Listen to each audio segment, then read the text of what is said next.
and welcome to another installment of Out Loud, our conversation series. We are joined today all the way from Santiago, Chile, with Florian Rose. Florian, welcome to Out Loud. Thank you so much for having me again. I'm so excited to be here. I always love talking to you. Me too. Because you're one of the artists that I got to see start with their Yeah, first single, and then we chatted and we chatted again, like and watch your progression kind of grow as an artist and just as a, being out there and doing different things. So I love that. I love being able to kind of do these check-ins and, see what's happening. And a yeah, lot me is too. happening. A lot is happening. A Um, lot is happening. you're back. You didn't go away, but you're back with new music, and I it sort of went away, I would say. I disappeared for a while there. everybody's got to do it. Everybody's got to do Yeah, it. You got to take some time for you, and you're young. You're out there. You're foot loose and fancy free, finding out what you want to do with your life and where you want to go and what you want to kind of commit to and stuff like that. So I think that that's that's good. You need to have that space and time for that. But yeah. then you came back. Especially being like an artist who does sort of everything by himself. Like I really need to take this time away to like do stuff and like make music and maybe like I can't like keep my presence online as much as I would want to, but I think It's good, that it's worthy.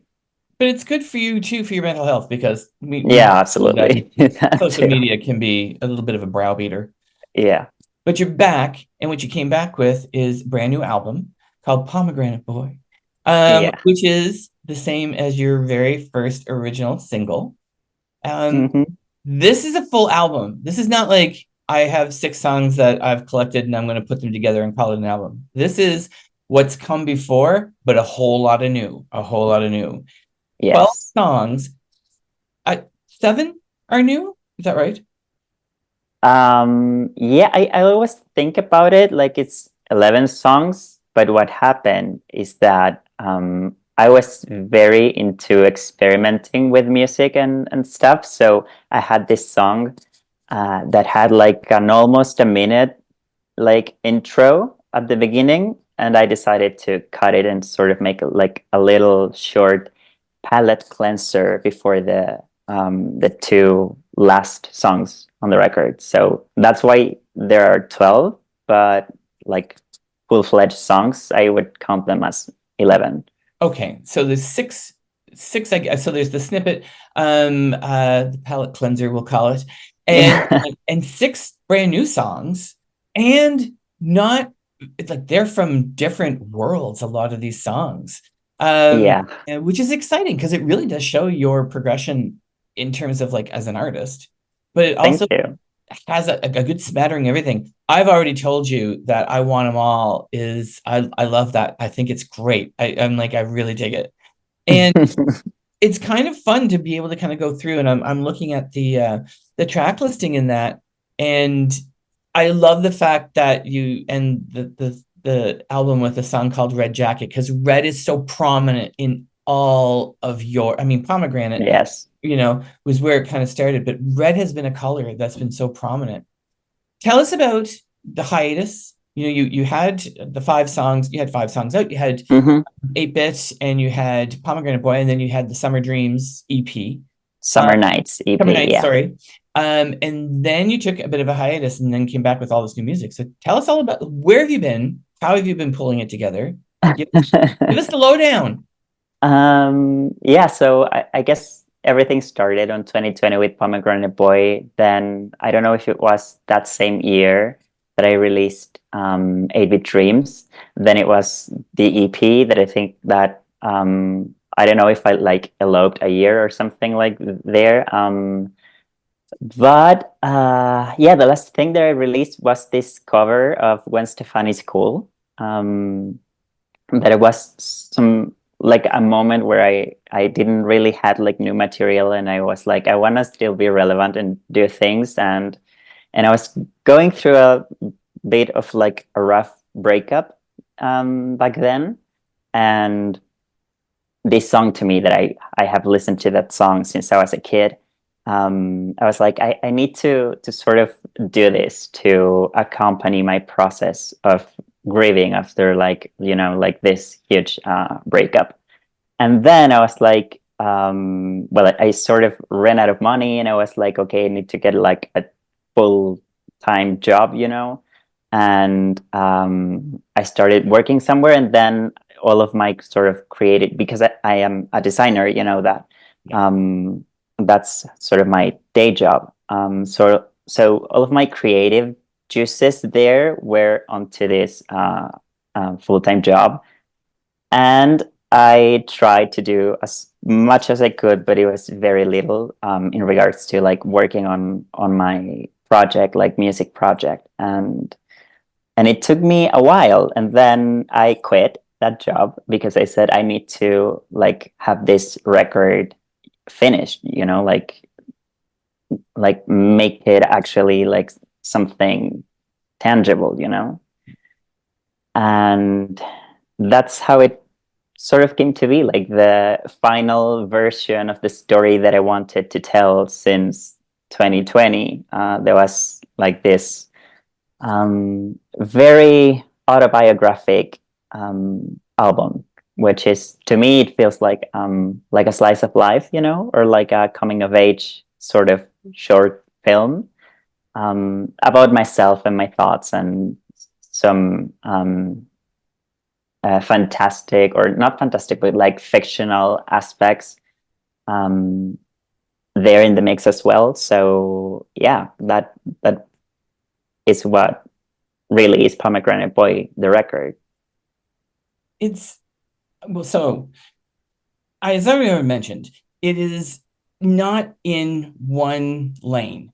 There is multiple lanes going on here, and you've kind of given yourself the freedom to play in a lot of different areas and try some different things out. And then including, you know, the small snippet, the palette cleanser in there Mm-hmm. on the album kind of just shows that, you know, you're like your range and your range of interest in terms of when it comes to music is pretty vast. There are moments on the album that sound quite cinematic. There's moments of kind of your traditional pop. I wouldn't call it pop, but Yeah, your version of pop. Um, like that dream pop maybe. yeah, well, exactly, right? I mean, you have a bit of an etherealness that tends to creep into your music, of dreamy Yeah, kind of state of sound. And I mean, it works so well for you too, as an artist, of the type of artist that you are. But then you've done some collaborations as well. And I know that, yeah, you know, Nuno Freitas is on the album with you, as well as Landon Miller and yeah. Santana. Or did I say that right? Did I say that right?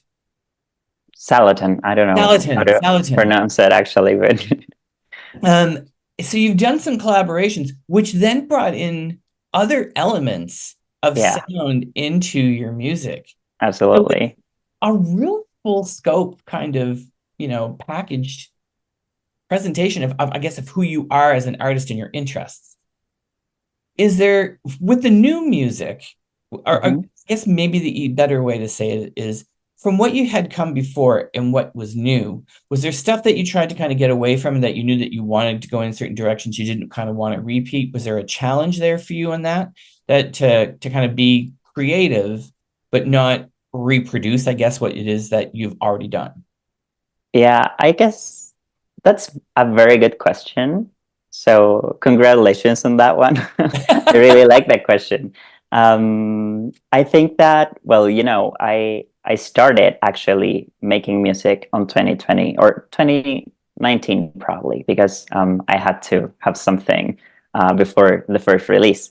Um, but I started making music, and everything from that point to now, it's been learning. So I think that with every song, it's sort of, to me, an opportunity to learn something more, either like production wise, or in music, like music theory and that sort of stuff.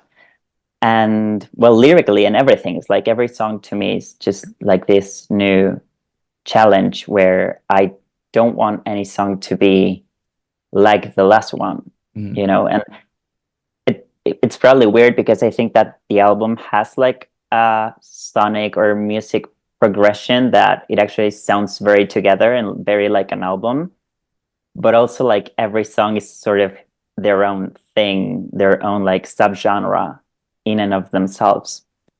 I was going to say there is a definite cohesion through the album, but nothing is repeated. And from past conversations and chats we've had, I know that you are very driven and you have a vision.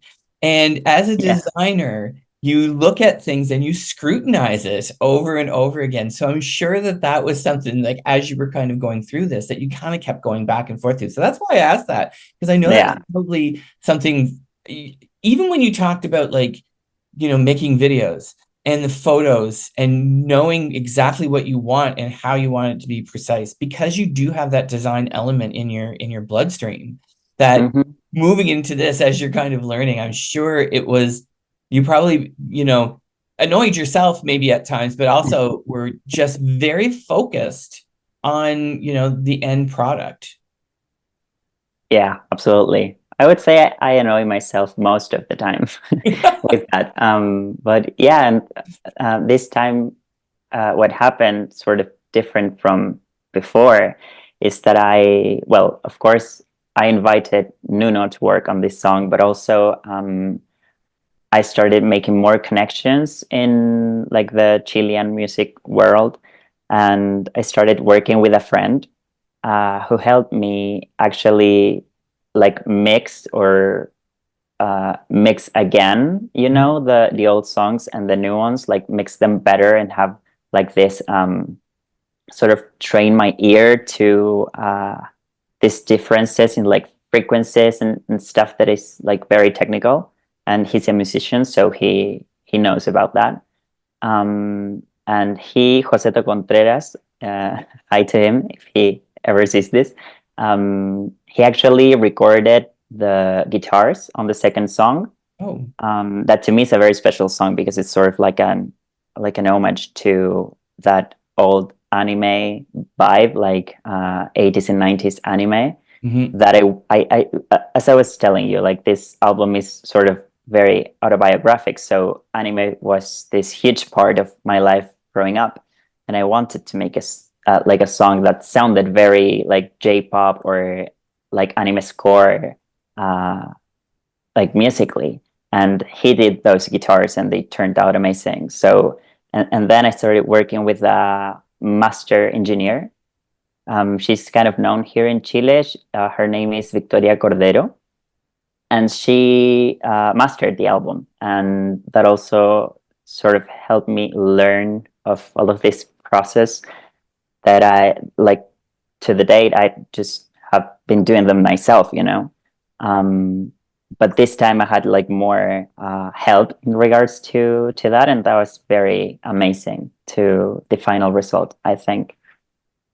There's a quiet confidence, I think, that is, I will say, not only just talking with you, but I think in the album as well. And I think it probably comes from that, is, having a chance and an opportunity to kind of step back and look at your previous work, Yeah, and then having some help to kind of guide you through listening to it and saying, oh, I can now understand and pick up where I would like to change some things, or, modify a few things. That must give you, it must give you, first of all, a good sense of understanding your own work, but also having a real clear kind of maybe sense of what you would like to do next.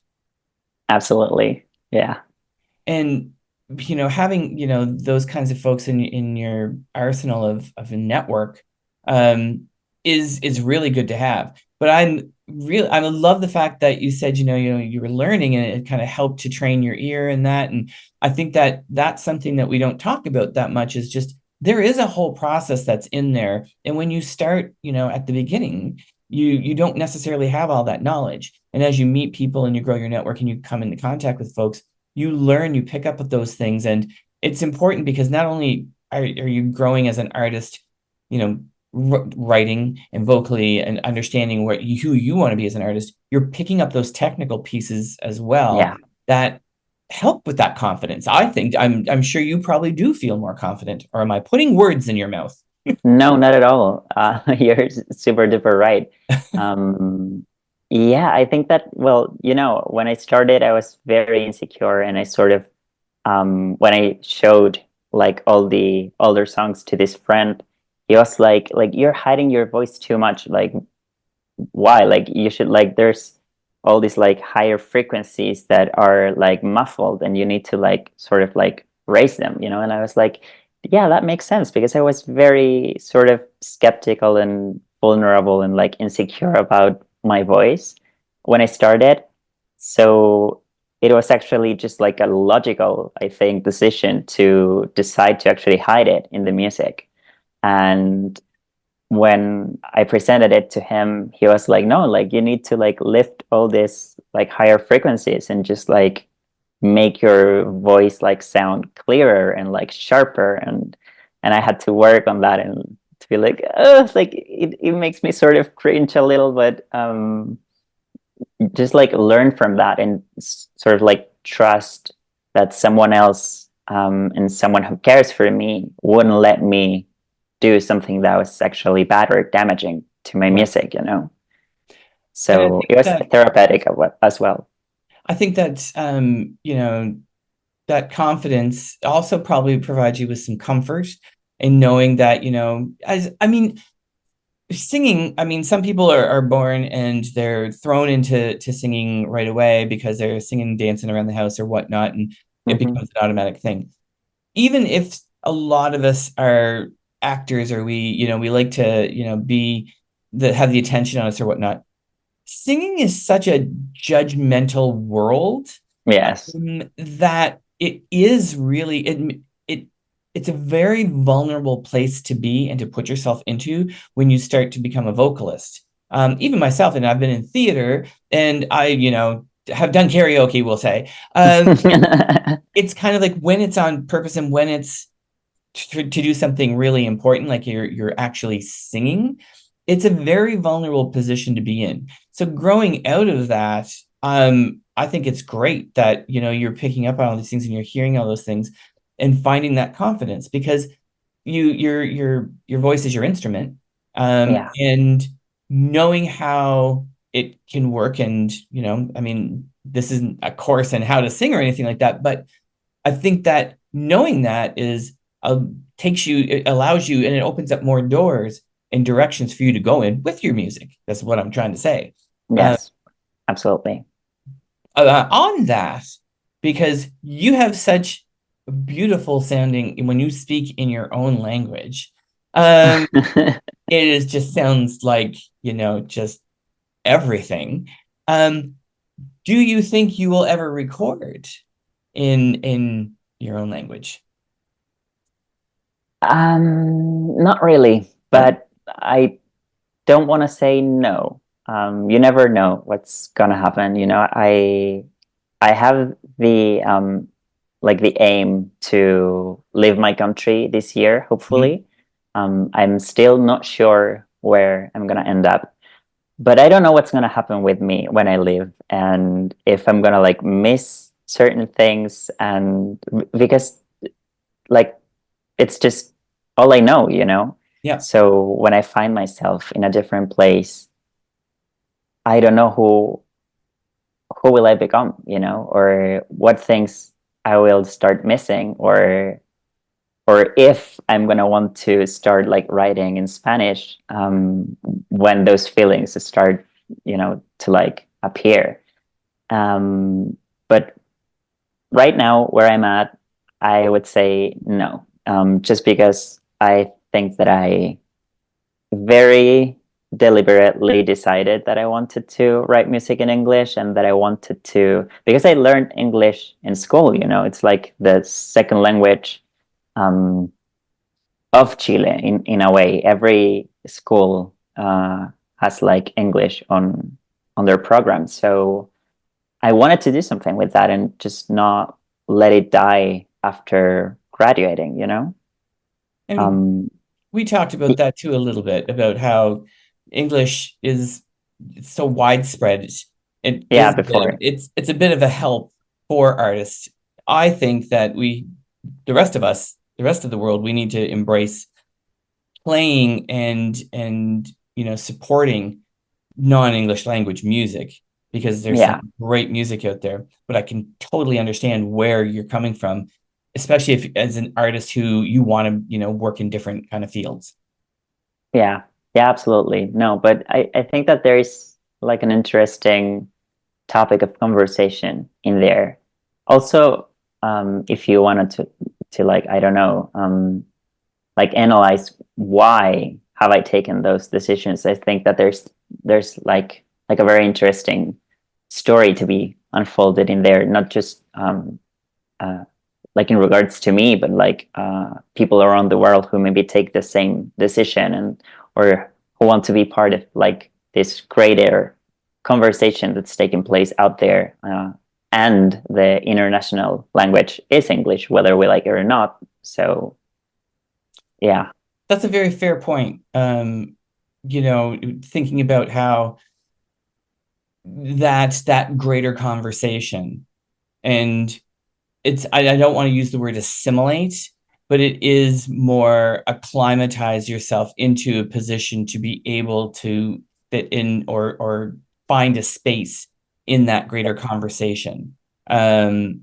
So I totally can see how the world is shaped for you to want to do that, I guess, is a yeah, it's sort of you kind of wanna play on these international rules. You kind of wanna like belong in that privilege of being like there and being able to talk and to like participate of that, which not everyone in not every country has that privilege. So while it lasts, because I also see that every time, like every day, more like Latin music is being played overseas.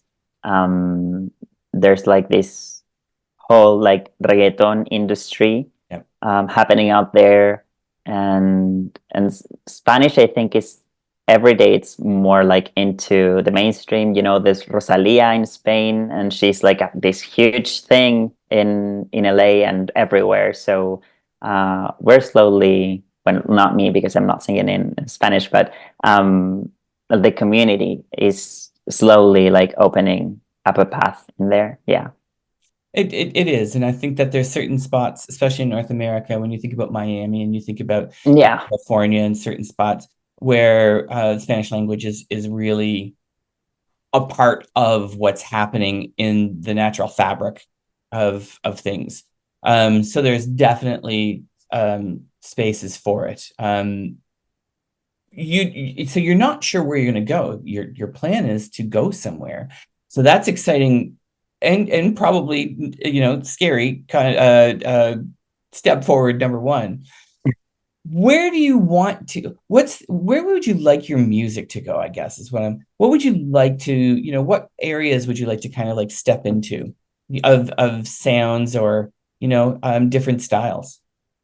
Um, well, if you look at Pomegranate Boy and you sort of pay attention to the way the music develops itself from the first track to the last one, you're probably gonna see some of my interests in like the last songs. I think I have been listening to a lot of very different music lately. I I have sort of falling in love with harder things and like grittier things. And maybe I'm not saying I will, but I mean the exploration towards that part is very interesting to me. So I don't know. For example, I have this track at the end of the album called Wild Child. That's sort of like a very rocky, grungy, even like a little bit like metal inspired song. There's a punk edge to it for Yeah, sure. yeah. That was very, very fun to sort of experiment with those sounds and like yelling a little bit more, you know.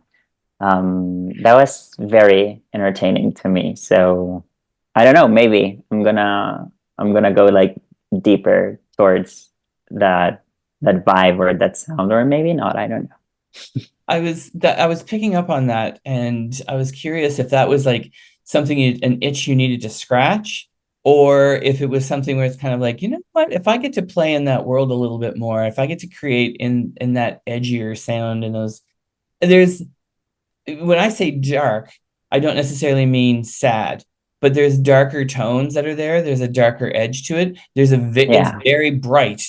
The edge is very bright, but they're darker tones. There's mystery that's kind of in and amongst those very last songs that's really interesting, and it's not familiar it's not what we're familiar with in terms of your music. So it was Yeah. exciting to hear it.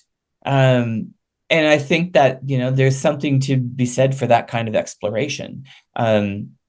As an artist. And I think, and I guess I think, and again, this is me not putting words in your mouth, but I think because you are a designer and you have such a keen eye, visually, you also are interested in lots of different things musically, like the soundscape of it, because you Hmm. don't have, you know, from things that I've seen and from how we've talked before, I know that your visual eye goes to very different places at times. Yes. There's nostalgia that you look towards, and then there's a lot of like, I mean, the color and brightness of things. You're not afraid, I guess, to try different things, which is nice, especially when you're just getting started. Because I mean, if you're going to try things to see what you're going to wear later on, you may as well try all of the things, if that makes sense. That's a little Yes. analogy there. Yeah, but no, absolutely, I agree. I think that I've had this sort of conversation with other artists who maybe are more driven towards the playlisting side of things or the marketing side of things. And every time I think about that, I always come to the same conclusion. And it is that in this moment, I am so very lucky of being like an indie artist that I don't have to constrain myself with any of those things. I don't have any obligation because um I'm not like trapped in this, like I have to like hit like the top of Billboard something, or like I have to be like radio ready all the time. Like I can have like a 1 minute intro to a song. I can have a guitar solo that lasts a lot, in an anime inspired song. I can have like like a song starting twice just because it's narrative. It is the message that I wanted to convey.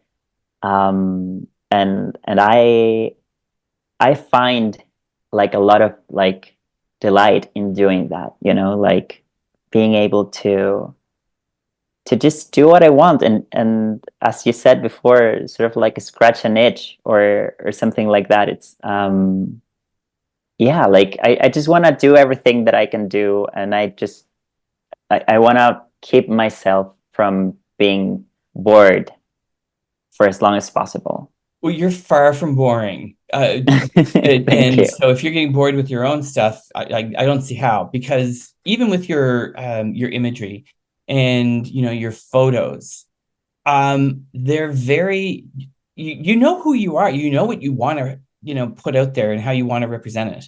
Yeah. And even within your photos, and I was kind of like, when I was going through them, I was kind of like, I could see, I love that one where you're sitting on the floor in the school, with amongst the red lockers.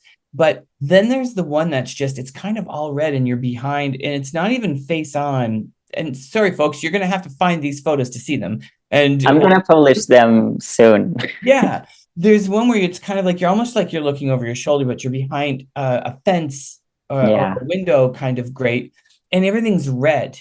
Um, Yes. and it's just a really striking photo that you're,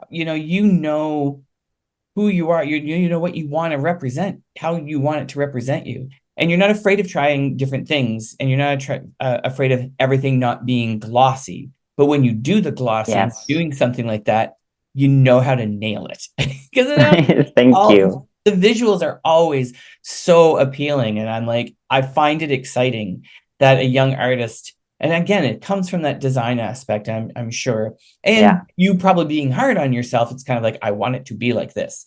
that as well. And going for it.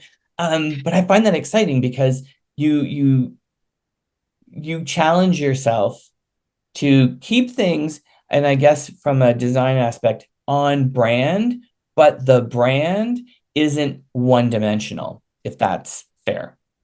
Yeah, no, I don't want to trap myself in this, like just this only thing, like this aesthetic or this song. I just told you that I feel like sometimes the amount of attention that goes just to Pomegranate Boy makes me feel like a one-hit wonder. And I appreciate and I'm very thankful that a lot of people like that song very much. But I also want them to be able to like open like that space on their mind that's sort of dedicated to me and to that song, to explore all of these other things and these other stories, and like I don't know if it's other aesthetics, but it's sort of like an explanation or like a continuation of that thing that started with Pomegranate Boy, of course, but now it's much more like a whole world.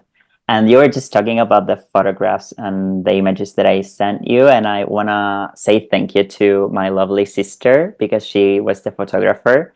Um, she Yeah. has always been very open to me and to my artistic ideas, and that's just amazing to me that what you say, it's not only because I'm very driven and very sort of like I have like a very strong vision of what I want, but also because my sister is very intuitive and very open to sort of like catch my drift, like she Good has that skills. attention to detail and to my narrative and to everything that I sort of sent her all these little images and all these references that was like, this is my world, like what can we do together? And the magic happens after that. It's like with every other collaboration on the album, it has worked like that. It's like I have something and then I present it to someone else and they're like, okay, I'm gonna do something, and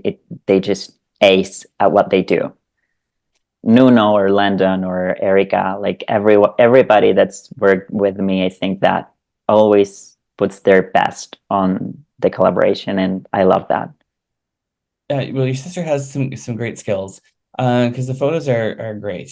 They're I mean, fantastic. she's a pro. That's what she does for a living. So This is a good thing then, because yeah, the like, again, I love how you take one image of you and you're not reproducing the same image. You may have the same outfit on, but it's a completely different image yeah. because you will change the feeling, the emotion coming from it, from just how it's presented. And also too, I think that you look good on film. Like you just present, like you're natural in front of the camera for sure. Uh, Thank you. it's so whatever insecurities you may have with like vocally and kind of getting into music and stuff like that. um I don't know, I don't think you have them. If you do, oh my god, it doesn't show when it comes to how you put yourself out there, because I think that you're very natural at presenting yourself. And I think it goes a long way to maybe knowing who you are and where you want to go, and what is important to you. So I I think I'm sort of just very good at portraying confidence. That's a skill I learned from being like a bullied kid, yes. You have to sort of create this armor around you that even if you're about to cry, you have to be sort of stoic. I'm trying to get rid of that in therapy right now, but yeah, I think that a lot comes from trauma, I think, I guess, I don't know. we've all got the bags. We all got the bags. Yeah, absolutely. So what now that this album is out, what are you hoping for the rest of, what's to come in the next few months with it? Um, Or I is would it, hope I to have have it out to more. I would hope to have more opportunities like this to talk about the album because there's a lot to be said about it. Like I worked on it for the last 4 years, it's like a huge part of my life. So there's a lot, and we didn't even get to sort of deep dive into like why the songs are what they are or every subgenre that there is, like there's so much to be talked about that I just want to create these spaces to explain a little bit more or to just talk about it more. um, and I think that people are actually going to get bored of this, but I just want to talk and do things about the album for, I don't know, like the rest of the year. I think that it's just it is deserving of that honoring aspect of like I worked on this for so long. I just want to present it and talk about it in any way that I can. what And of was course, I have other ideas for things for the future, but I want to give it the time that it deserves, especially in this world, where everything is like, okay, like you release this, what's next? right. Like, but it's an album, it's like a full album, like you said, 12 songs. It's long. It is something that you need to sort of listen to while sitting, like it's something that you need to give time to the story to develop and to find yourself in the lyrics and in my stories that I think that now they're not just my stories. Music has that thing where you can see yourself in what other people put out there. So that's what I want, like for everybody to just say like, yeah, like I lived this through, or like my college experience was sort of like this too, or the first time I fell in love, or when I like lost my virginity was like that, like this. So I think that that's what I want to do right now. That's really refreshing, to be honest. I think that we've been in this kind of musical rat race for the last little bit. I think COVID added to it because people were stuck at home and people felt that they had Yeah. to get things out and get the next thing on the go. But I think it's refreshing to hear someone saying, you know what, no, I've worked on this, I've put time into this. I want to be able to talk about and express what the stories are behind the songs, and I want people to be able to kind of get those snapshots and understand where they're coming from. So I think that's refreshing because we haven't had a lot of that. We've had almost the reverse of it with music in the last little bit. And I think streaming has done a little bit of that, hindered a Yes. little bit of that, where you've presented a project, a package project. This is my full album, 12 songs, and 12 pieces of it. What was the hardest song to write on the album? Two, actually. Two What of were they? them were very, very hard. Musically speaking, I would say that Anime Crush, the second song, and Broken Record, uh, the one before the last song on the album, those were the hardest because they challenged me musically a lot. And I was like, I don't know if I can like finish these songs in the way I want them to be with my current skill set, if Right. if you know what I mean. Yeah. I was like, I think that music theory is sort of going too far from me in this, especially in Anime Crush, because as I told you, I wanted it to be like an anime song, like a J-pop song. And the way that the Japanese make their music is very, I mean, it's not very different, but it sort of has its own like cues and little like chord things happening, a lot of like sevenths and um, things that I wasn't very familiar with. Um, but I had to, well, I started talking to a producer then, and she, while we were, in a meeting, she was like, I think you should finish this album by yourself. Like, it's what you did, like, all the work you've done is there, and it's sounding great. Like, I think you should just go for it. And I was like, okay, like, maybe I'm gonna take like that advice. And that's how it happened, that then I presented this song to my friend, and I was like, I need you to make this guitar sound good, because I was like, dealing with plug-in digital guitars that weren't sounding like an actual J-pop song. And he came and he plays the guitar and he knows what he's doing, so he helped me with that part. And then with Broken Record, it was a very hard song to write because it's very close to my heart. And I sort of noticed this pattern in me, that when a song is too close to home, I invite someone to like help me sort of like to like hold it better, Right. and Watch Your Back is one of those songs, and there's Landon and Erica who helped me with that one, and then Nuno. So you probably you can realize which songs are like more actually about me or about like my life story, because I always tend to invite someone, so it isn't so personal anymore. Right. That's an interesting way of doing it. I mean, you're yeah, I dig that. I really like that that openness about that, because I think that, it can be challenging. Anytime you're doing anything that's hits close to home, it's close to your heart, you're talking about things, that are emotionally, engaging with you from your, whether it's your past or your family or friends or things that experiences that you've happened.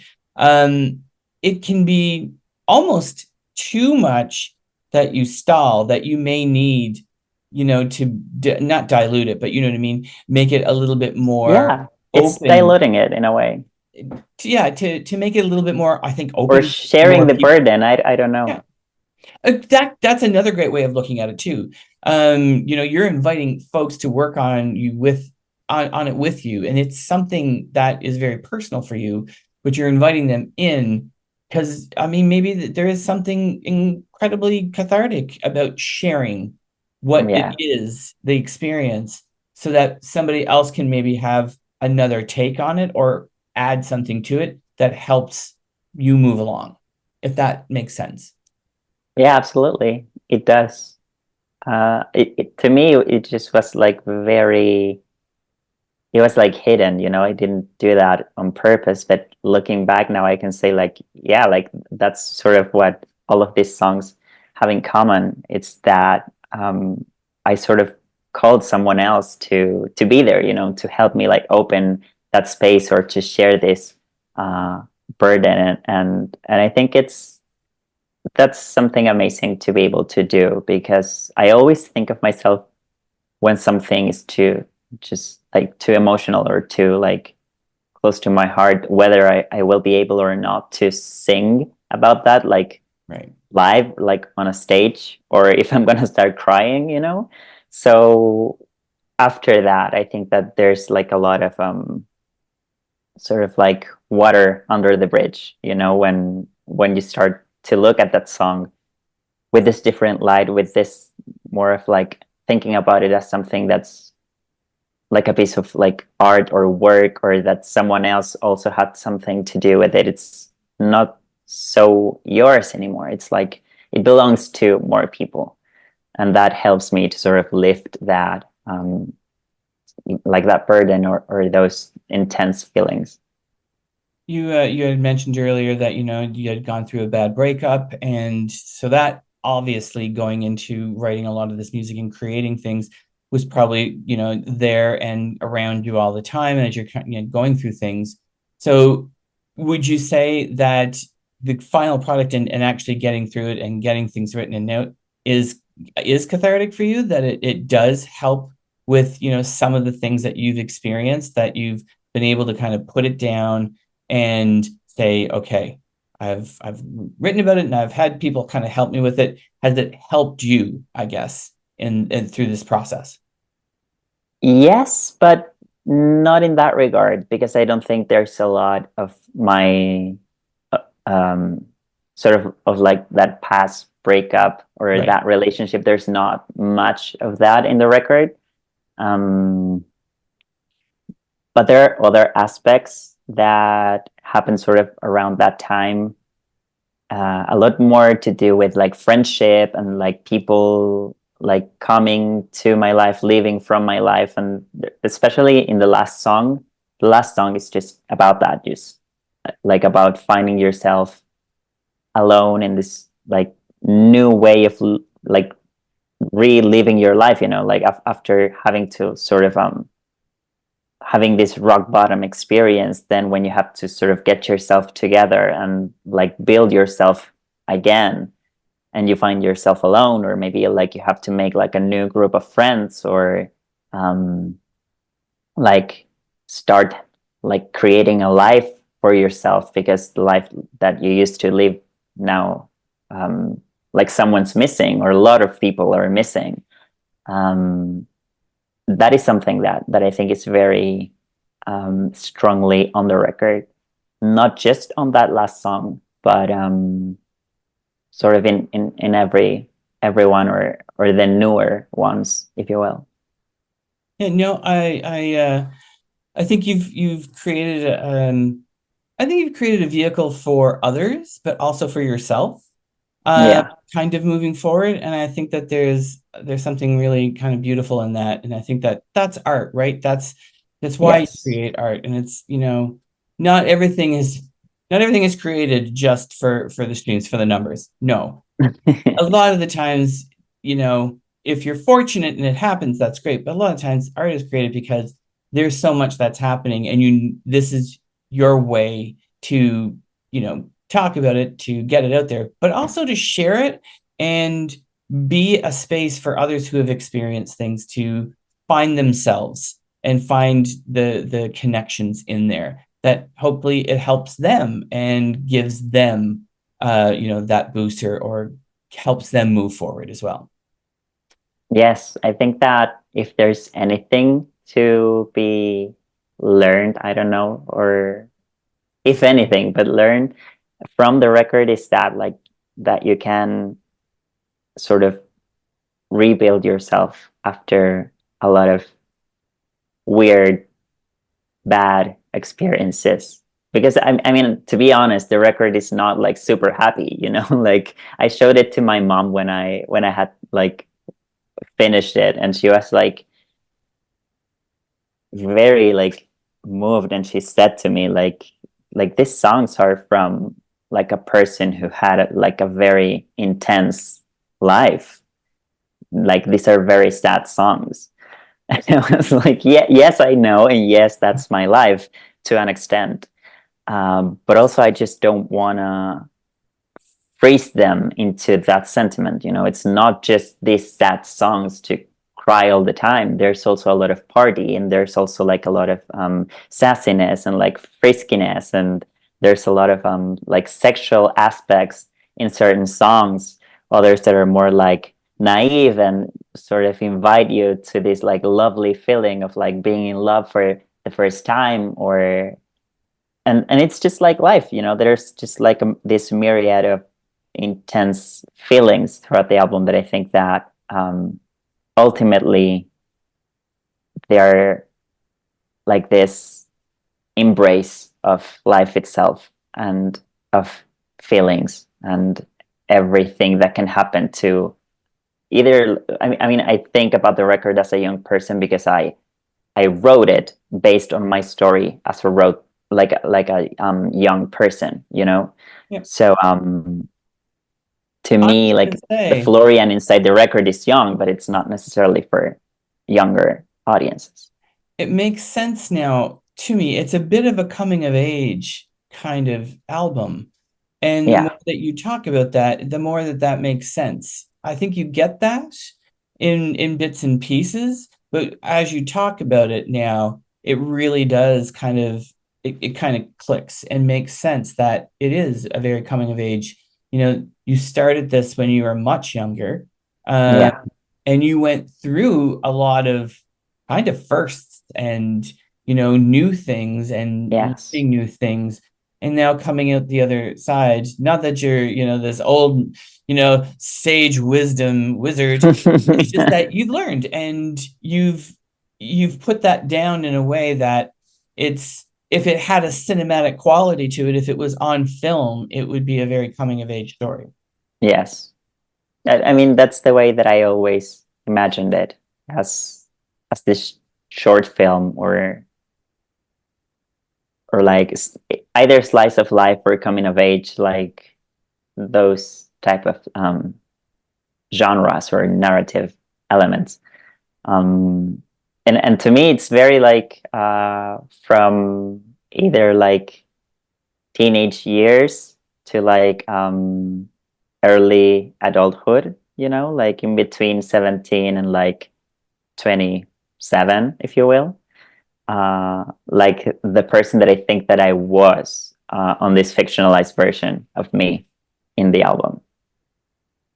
I well, the Florian that came before we loved, and I love the Florian now. So I think that all of it Thank you. is great, and it's a real, I think, present to yourself, a real gift to yourself to have it kind of encapsulated in this one album, because it is a piece of life, a slice of life that you can Yeah. kind of, you know, look back at and see that this is kind of just one part of your life. And kind of in one sense, it gives you something to look back on when moving forward, but also gives Yeah. you the freedom to move forward. Yes. I don't know if I had thought about it that way before, but you just said that in a very nice light. So I will try to. Yeah, I try to be introspective at times. I know I come with the hard-hitting questions, but I try to be introspective too. Yeah, no, that's fine. That's the perfect match. Well, listen, I'm so happy that you have this out. I'm so happy that there's new music, and I just was playing the one of the new songs the other night. I Want It All on the radio. I want them all. I Want Them All. Sorry, I keep messing up things, and I know it's right in front of me. Don't worry, I don't can't even worry. You see it. don't have to know. But I am excited by all of it, and I can't. I want to hear more of this, and I think that being honest about wanting to talk about this and talk about your album and really kind of dive into it and share that kind of stuff. I think that we just have to keep doing these things. Yeah, of course. Absolutely. I'm down. I'm a good I think of myself as a good talker and as a good listener as well. So I like very much having these spaces, and I cherish you so much for actually always being so like good to me, and always I think supporting me. that you are one of those artists too, and I mean I think this about a lot of artists, but I think you're one of those artists that I've seen young people need artists like you to be able to kind of follow, because I think that you're very open and honest about yourself, but you also, I think, present things, whether it's in music or in your visuals or just who you are and talking, I think, in such a relatable way to young people, that I think that they need artists like you they need to know about artists like you. And I think that, as a youth advocate, and somebody who I always wanted to have those artists when I was young. Now that I look back on it, and I didn't realize I didn't have artists then. I think that it's important. I think that we have to make sure that our community out there, especially the stories that are so similar, that I know so many of those young kids out there have those stories, and to hear them in your music in a way that they can relate to, that isn't necessarily the status quo of music, because you're playing in so many different. I think it's really important. So artists like you, I have all the time in the world for. Thank you. That's just so Always. lovely. It's so lovely what you just said. All right. Well, folks, the album is called Pomegranate Boy, and it is out. You need to go and listen to it, and the links are down below in the descriptor. And make sure you're following Florian on social media Yes. and reach out and engage with Florian so he knows what you think of the album and what your favorite cuts were, and maybe you heard something in there that excited you. You need to do all of those things because Yes, eventually, please tell me your favorite song. because then eventually we're going to bring Florian back and we're going to chat more about this stuff because that's going to happen. I think this is our third, Yes. maybe fourth time. I can't remember. I think it's the second time we actually have like a live chat or like a video chat. It seems like there was many more, but that's because we spend a lot of time together when we do this. Yes, yes. And we talk a lot also like on DMs and stuff, so we're close. Right. All right. Florian, thank you for joining me. Thank you for having me.